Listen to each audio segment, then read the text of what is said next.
Hey guys, Crew of Blind Wave, I'm Eric. Rick. I'm Calvin. I'm Aaron. And we are back with Star Wars Rebels. Last time on Star Wars Rebels, what happened? Jeremy Irons in space. Indeed. Alan Rickman. But yes, very much so. I was confused. Nice. And Chopper was hacked.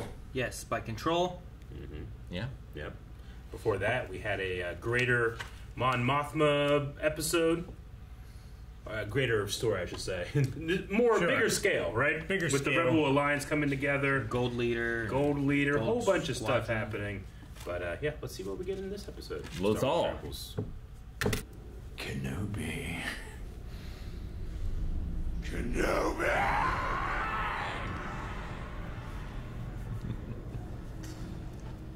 That's a name I haven't heard for a long time. I must draw Kenobi out. Tempt his noble heart. But how? How?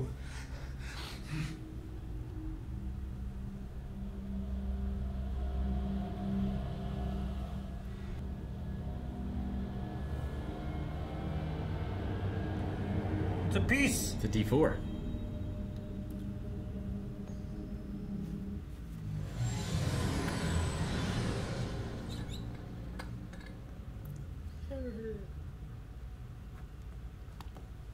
Kanan? Can I order a with dark shadow? This is Master Obi-Wan Kenobi. A new hope.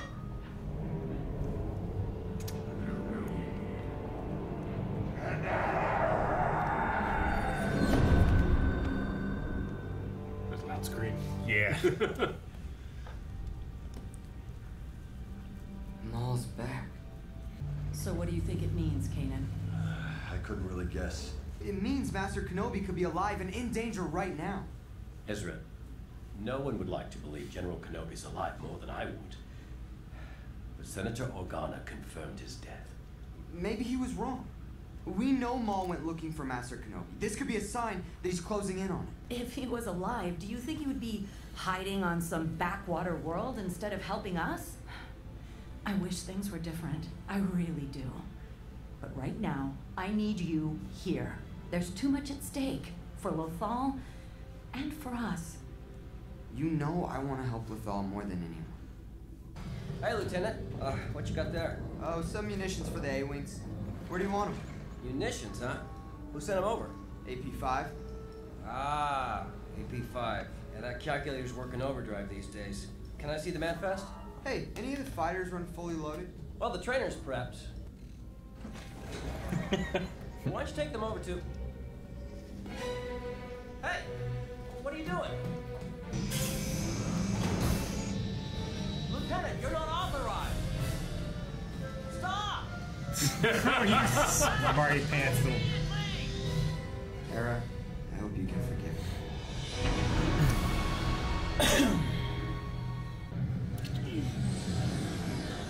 Love A-Wings. It's a good thing all their ships have hyperdrive. Yeah. All right. Here I am. And that the training ship does too. Middle of nowhere. Ah! Knocks himself unconscious, crashes. You didn't notice him the whole time? He could be sneaky when he wants. Chopper! What? No, you know what? How What? did you get here? I mean in the ship. You know what? You're in. Not that you have a choice now. I don't know where we're going. Yet. I was like, how'd you get here? It's like, you Okay, flew me. Master Kenobi. Like, how'd you get Right. here? Down there, show me something.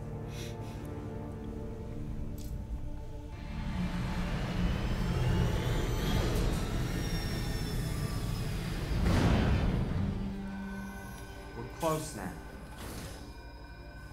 Stay with the ship.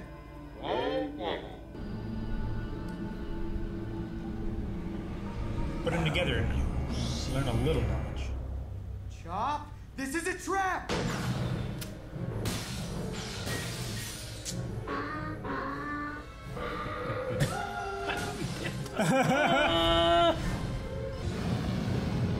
I'm out!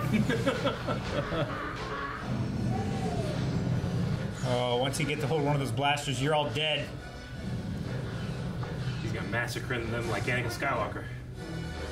The women and the children too. Dang. You think they would have wanted to sell that? They razor crested it. Oh gosh. Well, they're gonna do much anyway.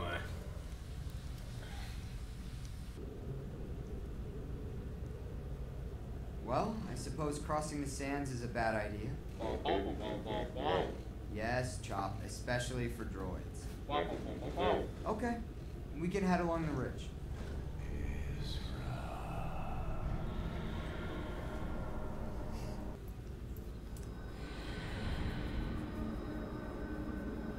He's close. Look, we have to go that way. I'm sorry, Chop, but I have to help Master Kenobi if I can.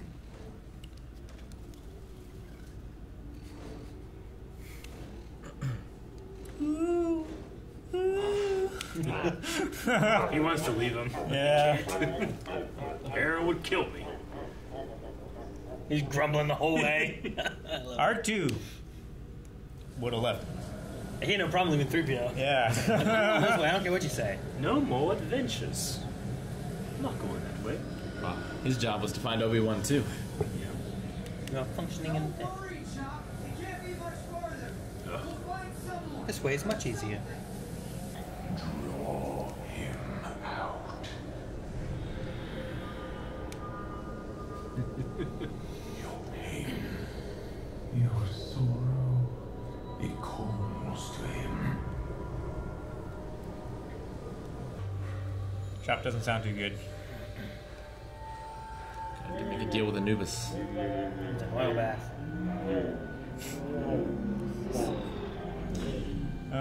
Chop? Chopper!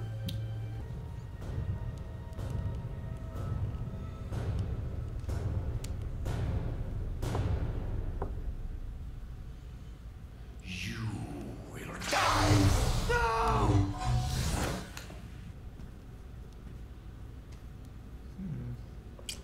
Recognize those colors.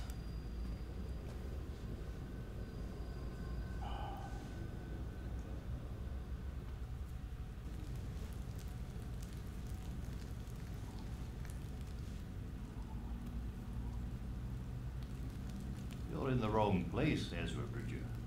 Master? Master Kenobi? I am, and when you have your strength, I will help you on your way. You're the answer. The holocrons told me. They said you would be the one to help us destroy the Sith. It's the first I've heard of it. But the holocrons, they tell the truth. Do they? The truth is often what we make of it. You heard what you wanted to hear, believed what you wanted to believe.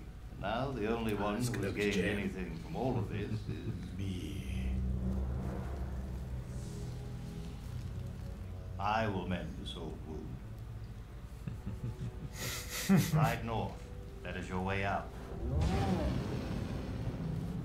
Your way home.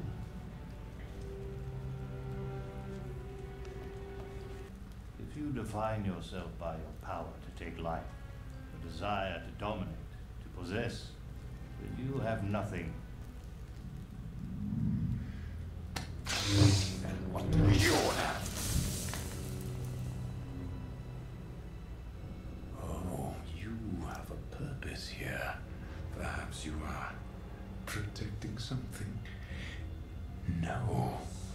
Protecting someone.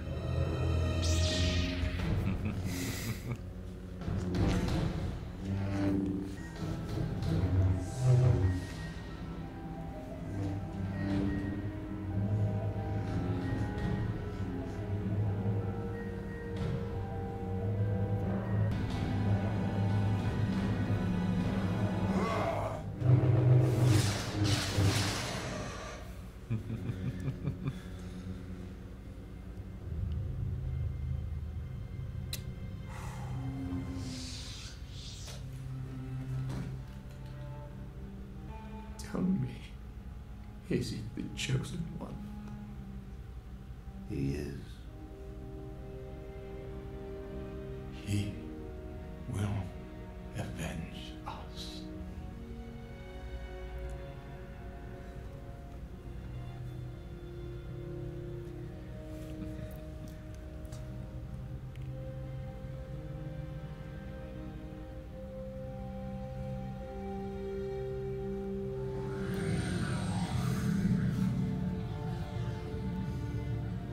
He took Maul's ship.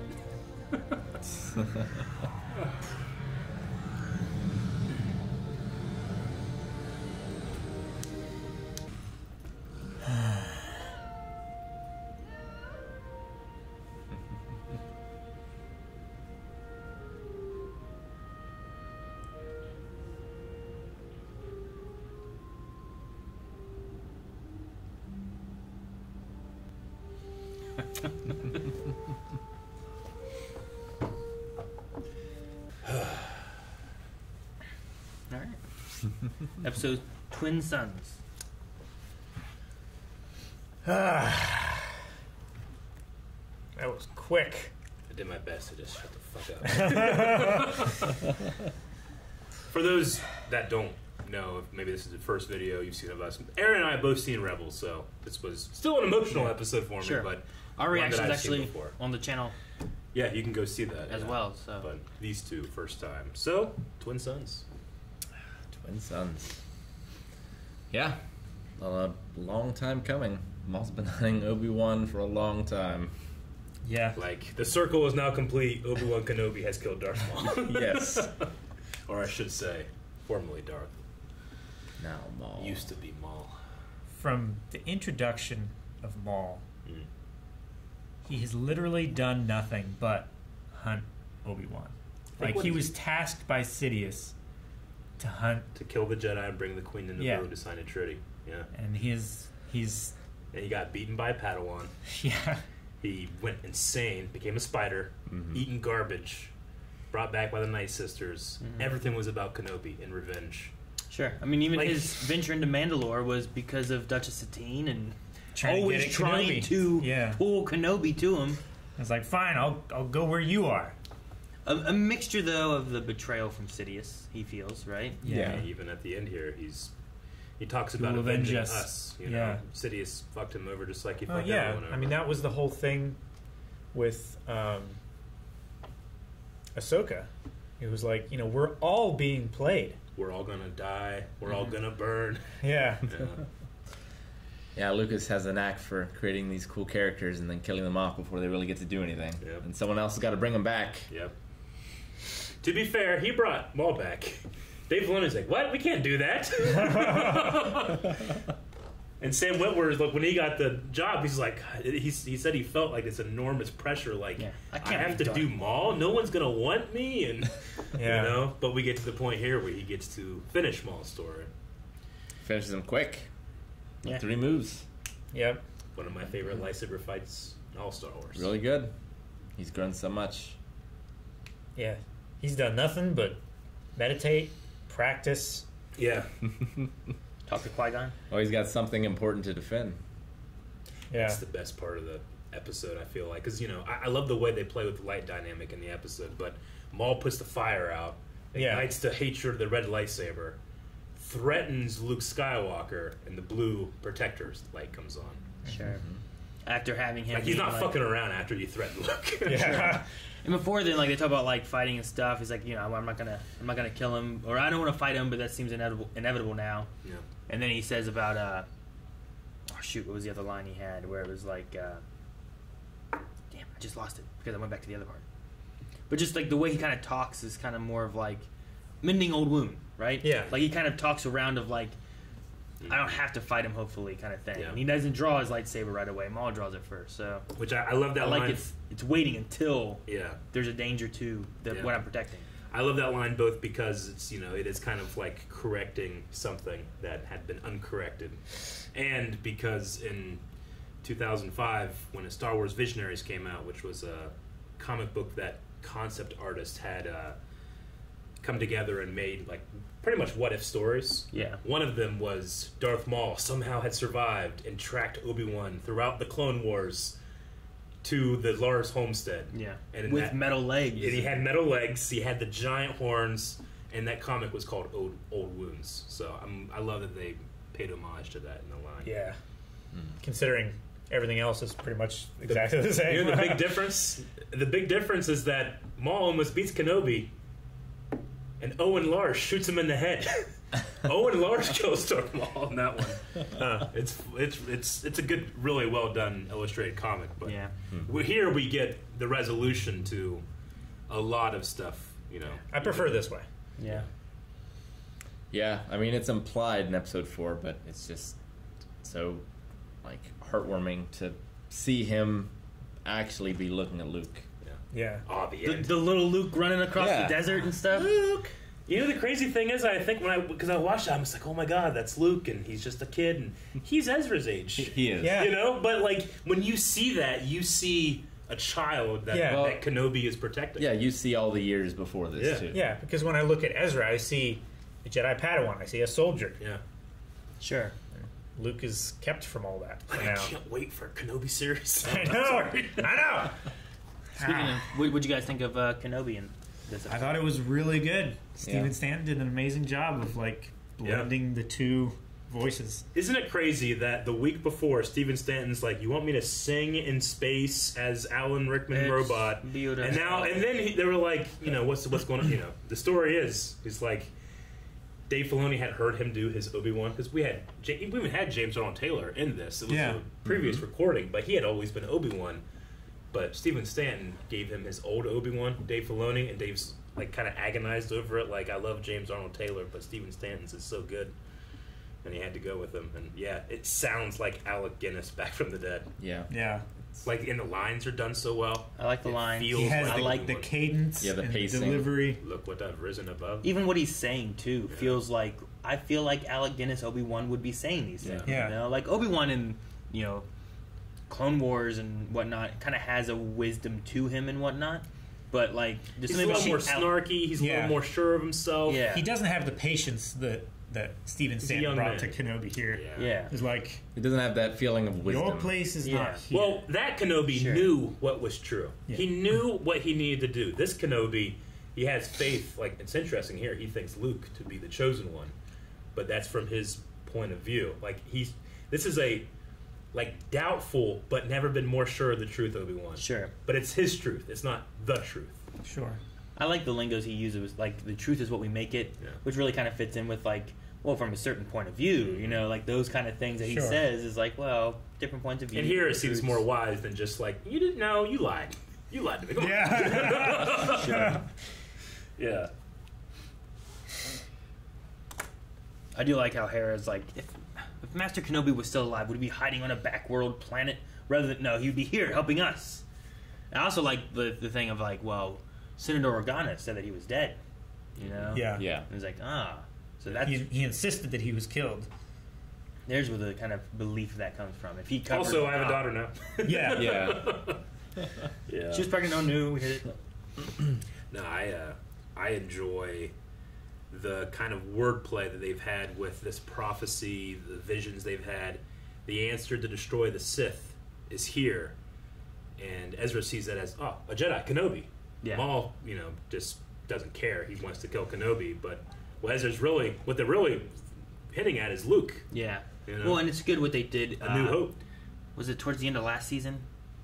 It was beginning of this season. Whenever they did the crystal things, and they both see twin sons and stuff, and like of what they want, right? Mm-hmm. And it's like, well, what will destroy this? What will destroy the Empire? Is on Tatooine. It's like, where is Kenobi that I'm after? Is on Tatooine, and they both just think they're looking for the same person, but yeah, it is a good way of kind of like trying to tell a story, and like, well, from his point of view, he doesn't have the right point of view, so he believes it to be Obi-Wan Kenobi.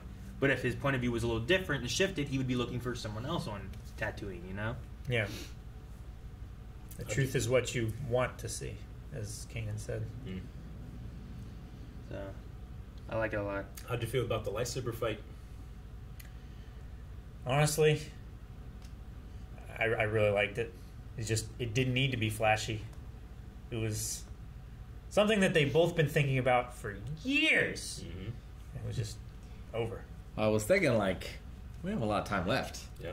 Like, it's either they don't fight, or there can't be a very big fight. Or it's a two-parter or something. Yeah. And this silences all those like nerds who are like, well, actually, the sword fight's over in like 2 or 3 moves anyway. True. Well, here, and Aaron, you Sure. know this too. Well, like I like he has that perspective he does first, right? Mm-hmm. Yeah. But then he changes it. He changes it. Did you guys notice anything with what he did stance wise? I mean, he went from Kenobi's stance to Anakin's stance, right? Not quite Anakin. More so his master. Yeah, so he goes. He has this more refined ObiWan stance. Yeah. Then he kind of falls back in. He's fighting Darth Maul. He falls back into his stance he had when he was a Padawan. Mm-hmm. And then he brings up to his ear his master stance. Yeah. Which draws Maul into what move killed Qui-Gon Jinn? He draws him to do the same move and cuts him down. Everybody always says, why didn't you just cut down the middle of that thing? That's what Kenobi did. He's been thinking about this for a while. But the fight is over before they actually cross blades. Sure. Like, he's already outwitted him. But I love the He transition. won the mind game. Yeah. Yeah, exactly. I love the transition of going from, because the Obi-Wan stance Yeah. is going to fight differently. But he transitions to And he beat him Qui-Gon. with that stance before, too. Sure. And it's just so, to me, like, it's so Poetic? Star Wars. Like, he used the pain of Qui-Gon dying and that happening to move on, to fight this fight. But whenever he kills him, I mean, he defeats him, but he cradles him, Like, this is the guy that killed Satine. Sure. Yeah. Well, and like, what pain has like Darth Maul himself gone through? Yeah. What has formed him into what he is? Was he always this way beforehand? And he's gone crazy, and he's been his own master betrayed him, kind of thing. All these different things, and he probably sees a lot of Anakin in Maul. Yeah. Yeah. He feels this person was believed one way, and he found everything was a lie and fueled by rage and betrayal and everything. Like, he knows it's inevitable. They're going to fight. He knows that he's threatening Luke, my charge. He decides, I'm going to kill him, and then he treats him with compassion. Sure. No. I mean, they both went through so much. I feel like most of the part here, like, sure, Darth Maul comes here and is like, well, I don't think he's mad that he dies. I don't think he'd be mad if Kenobi died. I think he came here, and there's going to be an outcome here. Yeah. Either he's going to die, be an ending, or I'm going to die. And like, even in Maul's final words, it's not like he's like, I hate you. It's not like that or anything. It's I will be avenged. Is he the chosen one? Will he be what he will avenge is us? what you're protecting going to be that important? What Palpatine did to him, and then what Kenobi did to him, it's literally driven him crazy. Like, we saw Mother Talzin taking the madness out of his head, but he's still broken. He's still even if you bring him back to where he was, he's still this young kid taken from the Knight brothers and turned into a weapon. Have there been like canon stories now of before Episode 1 for Darth Maul? Briefly, but nothing. Because I wondered too, like, you could dive into like, we meet Savage Opress and stuff, and they don't necessarily seem like evil people, him or his brother or anything, in their little town and whatnot. Like, Darth Maul, like, he becomes this and fits into this, being the apprentice of Darth Sidious, like, avenging us. Like, he could be thinking way back to, like, he's what started all this. He's what destroyed me and turned me into this evil, even, Like, he could have a hatred for him, thinking even more so further back to where he was. Not just because, I had my apprentice, Savage Opress, and he killed him and, did this to me, and I don't know. And then it's just about survival.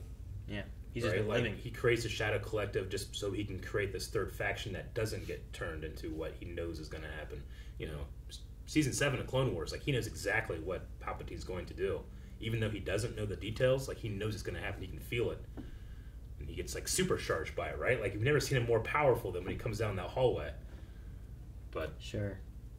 Here he's just blindly in the desert, just screaming Kenobi, I love that scene. It's such a metaphor for him. Yeah.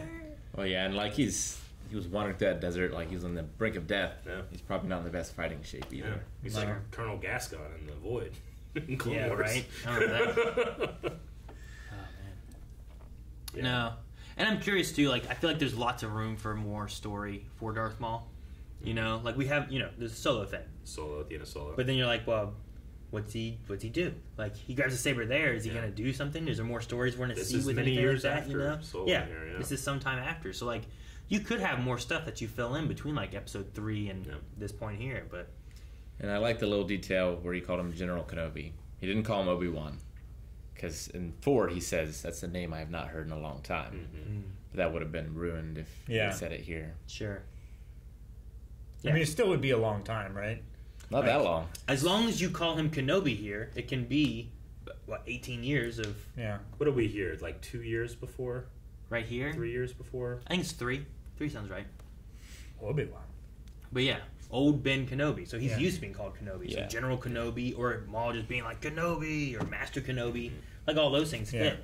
But the Obi-Wan name. So yeah, it's a good point there too. Then it's definitely one of my favorite episodes of Rebels. Just, you know, it's also feeding off of, you know, the movies and characters that we've had, and it's like, well, what is the fate of this character? Where does it go? Sure. What do we do with it? You know, does he ever find Kenobi? Kenobi's on a desert planet for years. Like, he never went anywhere. How do they see each other again? Yeah, And I you mean, get a little bit of that, it's a you know? story that was started in the movies, but 95% of it has been in the animated series. Yeah. And it ends in the animated series. And then just for our Rebels characters, it does end the thread of, like, the apprentice, my apprentice. You know, you got to say it one more time. I'll see you later, my apprentice. We whatever end it was, that right? for our Rebels characters for Ezra, but yeah, it's an ending for that, but it's an ending for ever since George Lucas plucked him out of the story again, put him back in the Clone Wars, and Dave Filoni had like, I have to do this, I have to begin again, and now he got to finish it. Yeah, I think it was one of the best stories that came out of like Clone Wars and into Rebels and all that stuff too that they did. I mean, there's a lot of good stories in Clone Wars, but I love the arc that they do for Darth Maul in an idea of like, let's bring this guy back from the dead. It's like, what? I agree. What am I going to do with this? How am I going to do it?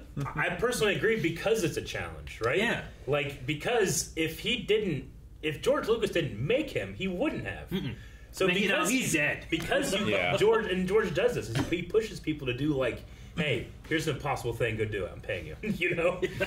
And that's how you get ILM developing all these crazy Special effects techniques. and stuff. That's how you get, like, you know, I mean, people, and we should, like, Lucasfilm definitely marketed the prequels on its digital technology, even though it had more practical stuff than any film being made at the time, too. But, like, he pushes those things, and you can get some great stuff whenever you tell somebody, do this, it's impossible.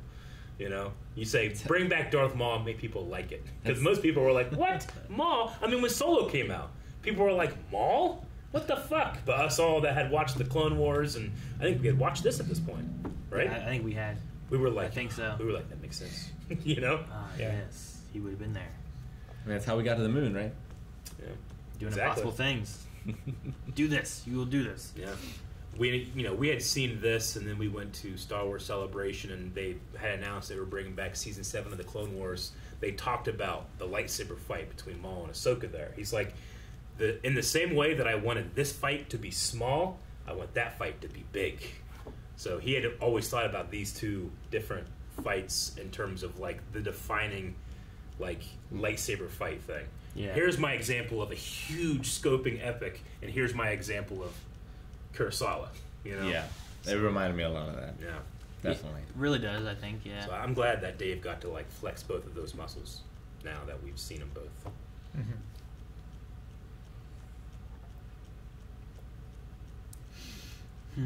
But yeah, you know, last week when you're like, yeah, my least favorite episode of Rebels, and in my head I'm just going like, yeah, I mean, you know, it's not my favorite, but you don't want to fucking know what happens next week. It was a very large shift. It was a very large shift. And you don't even get Kenobi very much in the episode itself, you know? I mean, Ezra's most of it. Yeah. Well, I mean, you get a recording. Yeah. Yeah. The way, if you want to count that, and then Which I think kind of like, okay, that's Kenobi. Like, if you don't know what it is, like, okay, I can remember that guy. That guy's Obi-Wan Kenobi, okay. Yeah. And then you see him again, because if you see him older, maybe you don't remember or something like that, so it kind of like refreshes it in your mind a little bit. It's probably within the last year, but we were doing something, and we were doing impressions of Alec Guinness's Obi-Wan, and I accidentally said, you're in the wrong place. I don't know if you looked at me, but I remember being like, fuck, they haven't seen that yet. You're in the wrong place. Because I always think, like, every time I watch this, I'm always thinking, he's going to say hello there. Now you can't do that. It'll distract people. Right. You can't say hello there. Hello there. You know? Like in an old Alec Guinness. Yeah, that'd be great. He has to save that for Luke. And R2. Just saving kids out of the desert. This is what he does now. But yeah, that final scene and then playing John Williams at the end of it too. It's so good. Star Wars music. It's too good. Yeah, Star Wars music too is good. It's too good. It's a problem. It's a problem. It's showing the homestead. It has those two sons and stuff. Like they played with those in A New Hope. They played with it in Episode 3. They took Sheila Fraser's voice. Yeah, from the movie. We know that so well, but like it invokes something in you. It's too good. I'll be right there. Right? Yeah. Make sure it speaks Bocce. You know, all those kind of things. I don't know. It's done so well, and I really love it. And then it goes in. I always love when Rebels has like one of those episodes where like it goes into the credits and it just keeps whatever the sound is. It doesn't like any of that kind of stuff. It just you just get whiplash when that happens sometimes. Yeah, you know, like it's a moment where it's like, well, we can't go to that. We gotta just keep the pace going the way it is. You know. I mean, I'm really looking forward to the Kenobi series and all that stuff, but this will, like, even after Mandalorian and all the great stuff, this is still one of my favorite episodes of any Star Wars. Yeah. Like, I love, obviously, Vader and Ahsoka, and there's a lot of stuff there, but this is almost, like, deeper in the sense of this is coming from Episode 1, and it's bridging, right? It's bridging Episode 1, the change that was made, which is Darth Maul's alive, and then having it be Alec Guinness. Yeah. It's been so long that it's going on, you know? And then it ends with a shot of Episode 4. Yeah, definitely. I also like to think that, after Episode 3, he talks about, like, having to learn from his master and stuff, too. So, like, he could have been talking to Qui-Gon. They could just be talking sometimes, in the fucking cave or whatever. Sure. And he's like, what would you have changed about how you died if you could have? I would have sliced that saber in half, Exactly. Just thinking about it, I was like fucking do it! He's just thinking about it the whole time. He's like, I just didn't think about it when I was doing it. I was seeing ahead, I saw it coming, I didn't think he was going to hit me in the face. Every time he fought him after that, he's using a single lightsaber. This is the first time he's fought him with a double again. Yeah. And he ignites the one, and then once he and then does the other side too. So it's like, all right, well, he's doing that. Sure. Switch to here. But now, I love how it literally bridges all those things together, and that's why it's intentionally the episode that has Ezra Bridger. Almost as if that was the point. Guys, thank you so much for watching. If you guys enjoyed this episode of Star Wars Rebels and you want to see us react to more Star Wars stuff, the Kenobi series, like all kinds of things coming from Disney here in the future. The Book of Boba is coming soon. Subscribe. We will be covering all of it, talking about all of it, discussing all of it. Sometimes we go too far. Maybe too far. I thought you were doing the crate dragon. I hate all of this crate dragon.